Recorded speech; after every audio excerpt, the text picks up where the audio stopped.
বন্ধুরা, ভারত থেকে যাওয়ার কিছুদিনের মধ্যেই মিয়ানমারের রাষ্ট্রপতি তাই করে দেখালো, যার কল্পনা তো ঢাকাও করেছিল না, আর না তো ওয়াশিংটন। হ্যাঁ, একেই বলে রিটার্ন গিফট। এই তো কিছুদিন আগে মিয়ানমারের রাষ্ট্রপতি ভারতের মাটিতে ছিলেন এবং তিনি গর্জন করে বলেছিলেন যে ভারতের ওপর কোনো হামলায় আমরা হতে দেব না। সেই সময় কিছু মানুষ হাসছিল, কিন্তু আজ সেই হাসতে থাকা মানুষদের মুখ ফ্যাকাশে হয়ে গেছে। এর ওপর আমি আপনাদের অলরেডি আগেই ভিডিও বানিয়ে জানিয়েছিলাম যে মিয়ানমার বাংলাদেশ সীমান্তে এমন এক চাল চেলে দিয়েছে যাতে পুরো বাংলাদেশ আর সেখানকার ক্ষমতায় বসে থাকা নতুন সরকার থরথর করে কাঁপছে। মিয়ানমারের ফাইটার জেটগুলো বাংলাদেশের সঙ্গে লাগোয়া সীমান্তে আগুন ঝরতে শুরু করে দিয়েছে। রাখাইন প্রদেশে মিয়ানমারের সেনাবাহিনী এমন ধ্বংসযজ্ঞ চালিয়েছে যার কারণে বাংলাদেশ সেনাবাহিনীকে সীমান্তে তাদের অতিরিক্ত ট্যাঙ্ক ও কামান মোতায়েন করতে হয়েছে। কিন্তু এই হামলা কি শুধু বিদ্রোহীদের ওপর? না, এই হামলা সেই ডার্টি নেক্সাস মানে নোংরা আতাতের ওপর হচ্ছে, যা আমেরিকার পাকিস্তানের আইএসআই মিলে বাংলাদেশের মাটিতে চালাচ্ছিল। আসলে খবর এটাই যে ভারত থেকে ফেরা মাত্র কিছুদিন পর মিয়ানমারের সেনাপ্রধান অপারেশন নির্দেশ দিয়ে দেন যে রাখাইন প্রদেশে যা বাংলাদেশের সাথে সীমান্ত ভাগ করে নেয় সেখানে মিয়ানমারের বিমান বাহিনীর ডেডলিভাবে বা মারাত্মকভাবে বোমা বর্ষণ করছে। মিয়ানমারের অভিযোগ এটাই যে এই এলাকায় বাংলাদেশ ও আমেরিকা মিলে সেই সব মানুষদের আশ্রয় দিচ্ছে যারা মিয়ানমারের গৃহযুদ্ধকে আরও বেশি করে উস্কে দিচ্ছে। মিয়ানমার পরিষ্কার জানিয়ে দিয়েছে যে এবার অনেক হয়েছে, এখন তারা শুধু নিজেদের সীমানার ভেতরেই নয় বরং প্রয়োজন পড়লে বাংলাদেশের ভেতরে ঢুকেও তাদেরকেও মারার ক্ষমতা রাখে যারা মায়ানমারের ঘরের ভেতরে অশান্তি করার চেষ্টা করছে। এই কথা শুনে আপনাদেরও হোশ নিশ্চয়ই উড়ে গেছে, আর হওয়াটাও স্বাভাবিক। এই স্ট্রাইকে শুধু বিদ্রোহীরা মারা যায়নি। রিপোর্ট অনুযায়ী সেখানকার মার্কিন গোয়েন্দা সংস্থা সিআইএর বেশ কিছু সাবেক এজেন্ট আর কমান্ডো উপস্থিত ছিল, যাদেরকে পূর্ণ সহায়তা দিচ্ছিল বাংলাদেশের নতুন সরকার আর এর আগের নতুন উপদেষ্টা। হ্যাঁ, যাদের সহায়তায় বা বাংলাদেশের ফুল্লি সমর্থনে এরা মায়ানমারের ঘরের ভেতরে অস্থিরতা বাড়িয়েছিল, যারা বিদ্রোহীদের গরিলা ওয়ারফেয়ারে ট্রেনিং দিচ্ছিল। আমেরিকা এই অঞ্চলটিকে ব্যবহার করে মিয়ানমারকে আরও ভাঙতে চায়, যাতে তারা ভারতের নর্থ ইস্টের কাছাকাছি নিজেদের বেস বা ঘাঁটি তৈরি করতে পারে। কিন্তু মিয়ানমার এই সমস্ত আস্তানা ধ্বংসস্তূপে পরিণত করেছে। মিয়ানমারের এই পদক্ষেপের কারণে আমেরিকার যে গা জ্বালা করছে আর বাংলাদেশের যে চোখের রাতের ঘুম উড়ে গেছে তার প্রতিধ্বনি এখন ওয়াশিংটন পর্যন্ত শোনা যাচ্ছে। এখন আপনারা বলবেন যে মিয়ানমার হঠাৎ এত শক্তিশালী কিভাবে হয়ে গেল, আর এইদিকে বাংলাদেশের লুঙ্গি বাহিনী লুঙ্গি মাথায় তুলে কেনই বা তারা মরা কান্না কাঁদছে? তো তাহলে মনে রাখবেন, মিয়ানমারের রাষ্ট্রপতিকে এই আত্মবিশ্বাস 2 সপ্তাহ আগে দিল্লিতে ভারত দিয়েছিল। যতদিন ভারতের হাত বাংলাদেশের মাথার উপর ছিল মিয়ানমার ততদিনই শান্ত ছিল, কিন্তু যখনই বাংলাদেশ ভারতের সাথে বিশ্বাসঘাতকতা করলো তখনই ওখানকার নতুন সরকার চীনের সাথে যুদ্ধ বিমানে চুক্তি করলো আর পাকিস্তানের আইএসআইয়ের জন্য লাল গালিচা বিছিয়ে দিল। ভারত নিজের অবস্থান বদলে নিল। ভারত সরাসরি মিয়ানমারকে গ্রিন সিগন্যাল মানে সবুজ সংকেত দিয়ে দিল, ঠিক আছে এবার তোমরা তোমাদের মতো কাজ চালাও। এখন মিয়ানমার আমাদের সেই মারাত্মক অস্ত্র যা সেই সমস্ত শত্রুদের সাহায্য করবে যাদেরকে এতদিন পর্যন্ত আমরা থামিয়ে রেখেছিলাম, যাদের সরাসরি ঘাটানো কূটনৈতিকভাবে কঠিন হয়ে থাকে। যাই হোক, মিয়ানমার বাধা করেছিল বা প্রমিস করেছিল যে তারা চীন সমর্থিত বিদ্রোহীদের ভারতে ঢুকতে দেবে না, এবং তারা সেটা পালনও করে দেখাচ্ছে। আর এটাকে নিয়ে এখন বাংলাদেশের ঘরের ভেতরে টেনশন বাড়ছে, কেননা সেই যে বোমা বর্ষণ শুরু করেছে সেটা এখনও চলমান। শুনতে পাওয়া যাচ্ছে এই বোমা বর্ষণের কারণে বা বোমা হামলায় পার্শ্ববর্তী কিছু বাংলাদেশি সাধারণ নাগরিকও মারা গেছে। আর এটাকে নিয়ে বাংলাদেশের সেনাবাহিনী তাদের প্যান্ট ভিজিয়ে ফেলেছে যে এই হামলা যদি তাদের উপর হয় সেটা তারা সামাল দেবে কি করে, কেননা বাংলাদেশের ঘরের ভেতরে সামরিক অস্ত্রের ভান্ডার সম্পর্কে বা সামরিক অস্ত্র সম্পর্কে আপনারা মোটামুটি সকলেই অবগত। কিন্তু এখন আমাদের আরও একটা কঠিন সিদ্ধান্ত নিতে হবে, কেননা এই মুহূর্তে আমরা প্রতি বছর নেপাল, বাংলাদেশ আর শ্রীলঙ্কাকে হাজার হাজার কোটি টাকার ফান্ডিং দিই, আর এই দেশগুলো সেই টাকাতেই ভারতের বিরুদ্ধে ষড়যন্ত্র রচনা করে।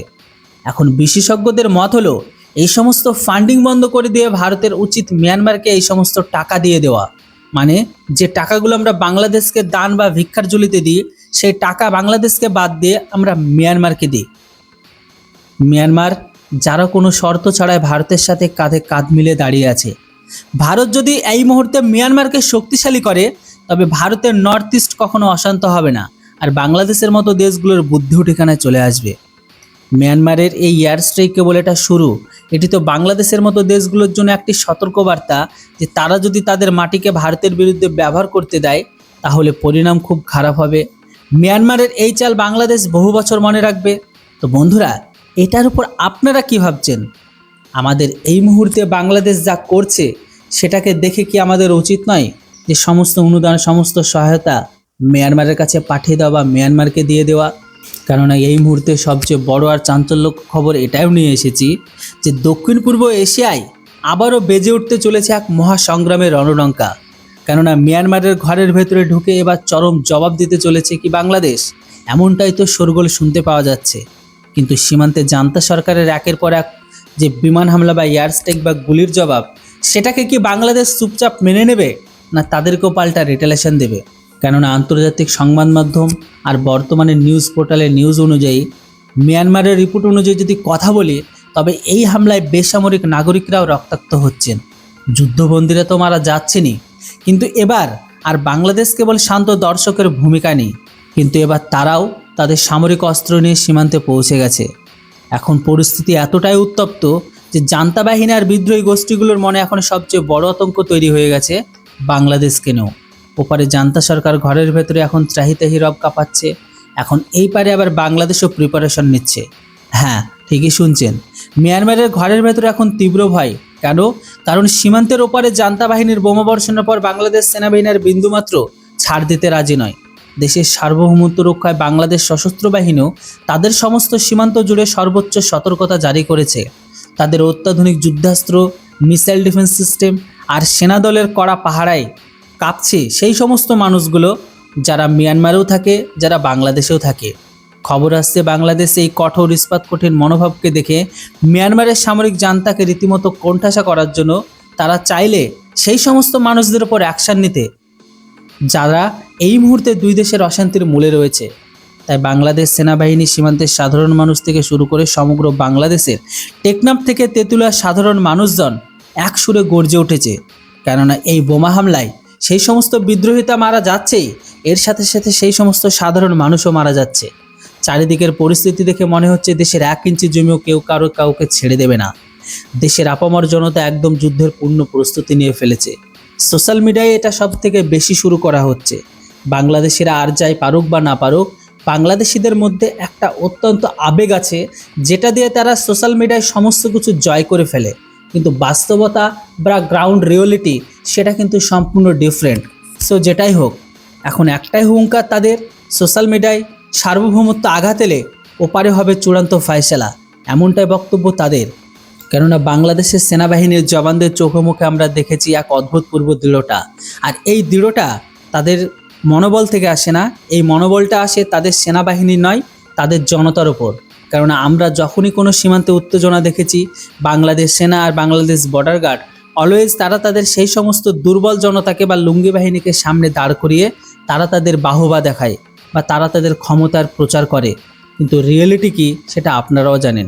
তাই যে কোনো পরিস্থিতিতে তাৎক্ষণিক আর বিধ্বংসী জবাব দেওয়ার বাংলাদেশ সম্পূর্ণ প্রস্তুতির কথা বললেও আদৌ মুখোমুখি হলে কতক্ষণ কে টিকে থাকবে সেটা একমাত্র তাদের আল্লাহই জানে, বাকিটা সময় বলে দেবে।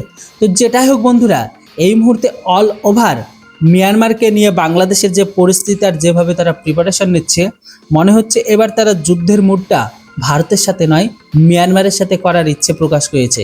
তবে যুদ্ধটা লড়বে কারা, আমার তো এখানে সব থেকে বড় প্রশ্ন। কেননা এই মুহূর্তের যুদ্ধেও সেনাবাহিনী লড়বে, না বাংলাদেশ বর্ডার গার্ড লড়বে, না বাংলাদেশের সাধারণ জনতা লড়বে? কেননা যখনই কোনো সীমান্তে আমরা ঝামেলা দেখি তখন সেখানে পিছনে থাকে বাংলাদেশ বর্ডার গার্ড বা বাংলাদেশ সীমান্তরক্ষী বাহিনী, সামনে থাকে সেই দেশের ইসলাম প্রোডাক্ট গ্রহণকারী উগ্র জনতা। যাই হোক বন্ধুরা, প্রতিটা মুহূর্ত প্রতিটা আপডেট আমরা বাংলাদেশের দিকে নজর গেড়ে রয়েছি। ওখান থেকে যে কোনো আপডেট এলে আপনাদের রিসেন্ট সেখান থেকে কোনো রকম আপডেট আসলে আপনাদের ভিডিও বানিয়ে দেওয়া হবে। তো যাই হোক, এর উপর আপনাদের কি মতামত?